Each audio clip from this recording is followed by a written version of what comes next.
Il est minuit ici à Paris. Bonsoir à tous. Bienvenue sur France 24 si vous nous rejoignez. À la une de l'actualité ce soir, les bureaux de vote qui ont ouvert il y a 1 heure en Corée du Sud. Mais d'abord, on va partir en Corée du Sud. Les Sud-Coréens, je vous le disais, vont élire un nouveau président ce mardi. La guerre en Ukraine, au lendemain d'une attaque de drone d'une ampleur jamais vue de l'Ukraine en Russie. Pendant à peine 1 heure à Istanbul, Russes et Ukrainiens se sont réunis pour des discussions ce lundi.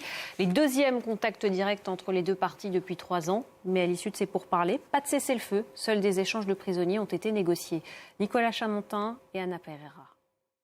La guerre en Ukraine qui était au cœur des enjeux de la présidentielle en Pologne. Au lendemain de la victoire à cette présidentielle du nationaliste Karol Nawrocki, le Premier ministre pro-européen Donald Tusk a annoncé qu'il allait demander la confiance du Parlement. C'est donc le candidat nationaliste Karol Nawrocki, 42 ans, qui a remporté de justesse dimanche la présidentielle en Pologne. Un revers pour les réformes menées par le gouvernement du Premier ministre pro-européen Donald Tusk. Donald Tusk qui devra donc faire face au droit de veto du président. Alexandra Quarini. En France, le parquet national antiterroriste s'est saisi de l'enquête après le meurtre d'un Tunisien ce week-end dans le Var, dans le sud de la France. C'est un de ses voisins qui l'a tué. Le ministre de l'Intérieur, Bruno Retailleau, évoque un crime raciste. Ce lundi, ceux qui connaissaient la victime sont toujours sous le choc.